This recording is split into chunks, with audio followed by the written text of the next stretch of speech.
आजची कहाणी आहे प्रियाची. चेहऱ्यावर निरागस हास्य आणि डोळ्यांत मोठी स्वप्न. ती म्हणजे सगळ्यांची आवडती अभिनेत्री प्रिया मराठे. साध्या घरातून आलेली की मुलगी अभिनयाच्या दुनियेत आपलं स्थान निर्माण करण्यासाठी मुंबईत झगडत होती. सुरुवातीच्या दिवसात तिला अनेक आव्हानं आली, पण तिच्या मेहनतीनं, आत्मविश्वासानं आणि जिद्दीमुळे ती लोकांच्या मनात घर करू लागली. मराठी मालिका असो वा हिंदी टेलिव्हिजन, तिच्या भूमिकांनी प्रेक्षकांना वेडं केलं.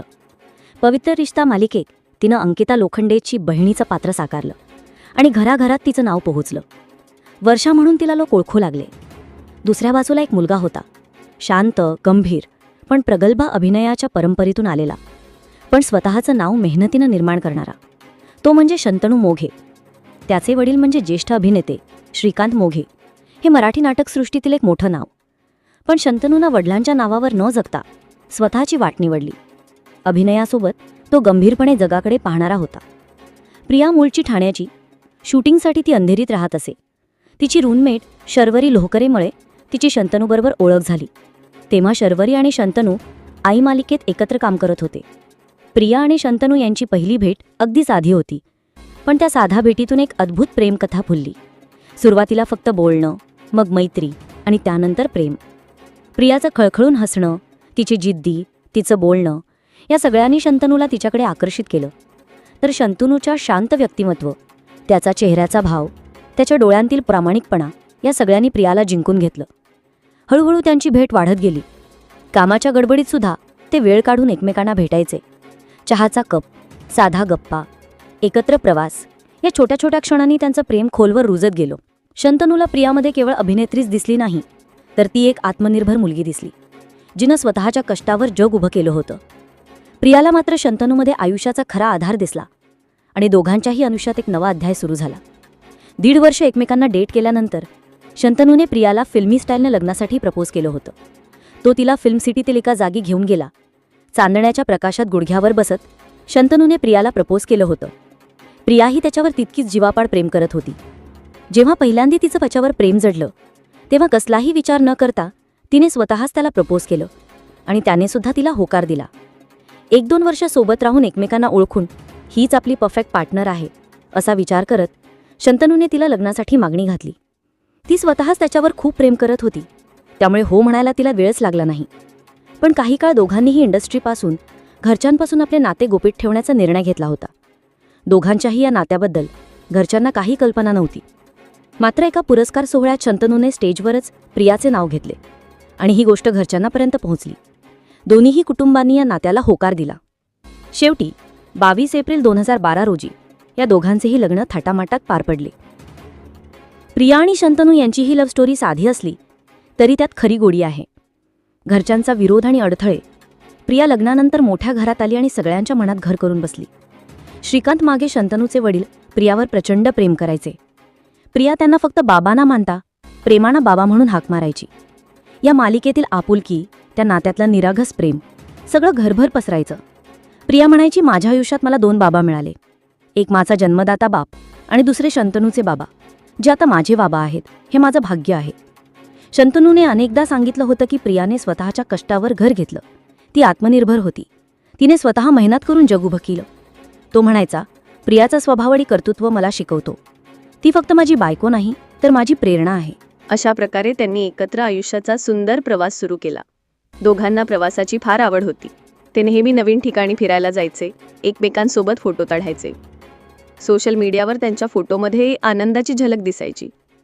जयपूर, गोवा, उत्तर भारत असे अनेक ठिकाणी त्यांनी आठवणी कोरल्या. प्रियाच्या शेवटच्या इंस्टाग्राम पोस्टमध्ये जयपूरच्या आमेर किल्ल्यात गेलो होतो, 15 ऑगस्ट 2025 रोजी. त्या फोटोमध्ये दोघेही हसत होते, प्रेमाने डोळ्यात डोळे घालून. कोणाला माहीत होतं की हा शेवटचाच प्रवास ठरेल. 2021 मध्ये मात्र एक मोठं दुःख आलं. शंतनूचे वडील श्रीकांत मोघे यांचं 6 मार्चला निधन झालं. त्यावेळी संपूर्ण घर शोकमग्न झालं होतं. शंतनूसाठी तर हा मोठा धक्का होता, पण प्रियाने त्याला आधार दिला. ती म्हणाली, आपले बाबा गेले, पण त्यांची शिकवण, त्यांचं प्रेम आपल्यात आहे. आपण त्यांच्या आठवणी जपतो. या शब्दांनी शंतनूचं मन पाझरले. पण नियतीला अजून एक कठोर वार करायचा होता. त्यांच्या संसारावर प्रियाला कॅन्सरची लागण झाली. तिला स्टेजचा कॅन्सर होता असं सांगितलं जातंय, पण खात्री देऊन सांगू शकत नाही, कारण कुठेही ते उघड केलं गेलं नाही.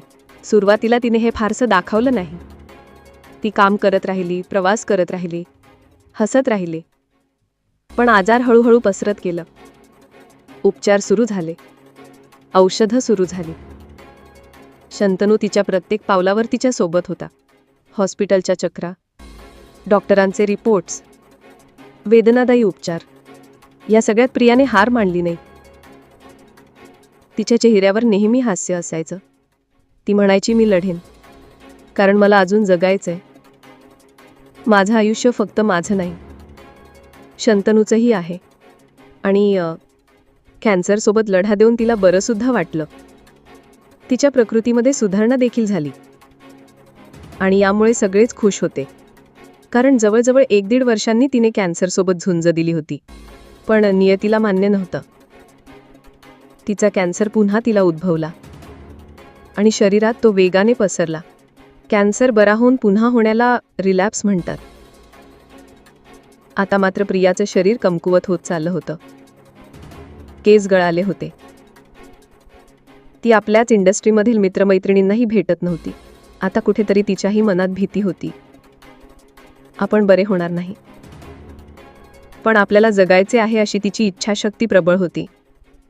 आणि यामध्ये तिचा नवरा शंतनू तिला खूप जास्त सपोर्ट करत होता, तिला साथ देत होता. सासूबाई, भाऊ, आई सगळेच तिची काळजी घेत होते.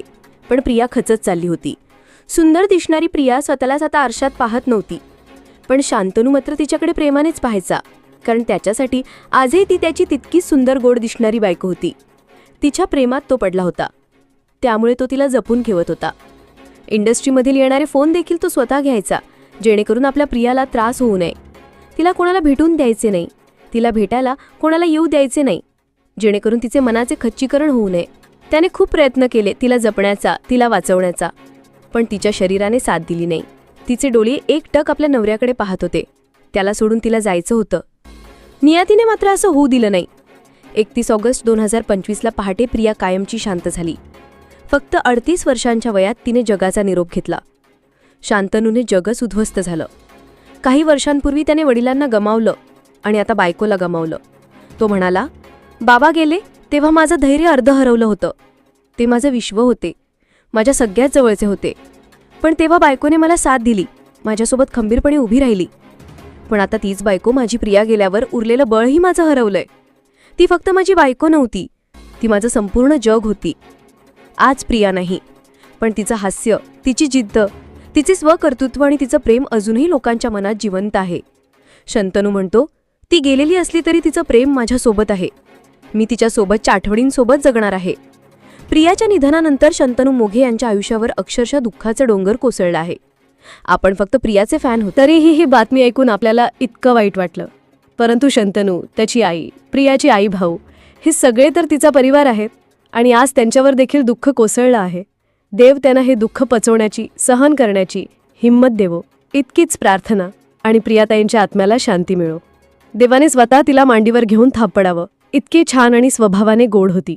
ही कथा म्हणजे एका प्रेमाचा प्रवास, ओळखीपासून लग्नापर्यंत, आनंदापासून संघर्षापर्यंत आणि शेवटी हृदय पिळवटून टाकणाऱ्या विरहानंतरही जिवंत राहिलेल्या आठवणीपर्यंत. सगळ्यांनी प्रिया मराठे ताईबद्दल 1-2 शब्द कॉमेंटमध्ये नक्कीच लिहा. देव प्रियाला शांती देवो आणि तिच्या घरच्यांना हे सगळं सहन करण्याची ताकद. कारण म्हणतात ना, नवरा गेल्यानंतर बायको आपले दिवस काढते, पण बायको आधी गेल्यानंतर त्या नवऱ्यासाठी दिवस काढणं खूप कठीण असतं. सतत हसणारा, लोकांचं मन जिंकणारा शंतनू आज स्वतःला एकटा समजत आहे आणि आपण सगळे त्याच्या सोबत आहोत. खरंच त्यांच्या नात्याला दृष्ट लागली, नजर लागली, कारण खूप गोड होते. इतक्या वर्षांचा संसार सोबत करत होते आणि कधीकधी खरंच वाटतं की दृष्ट लागणं, नजर लागणं हे खरं असतं. तुम्हाला काय वाटतं ते खाली कॉमेंटमध्ये नक्कीच सांगा. आणि या ताईला पुन्हा एकदा भावपूर्ण श्रद्धांजली.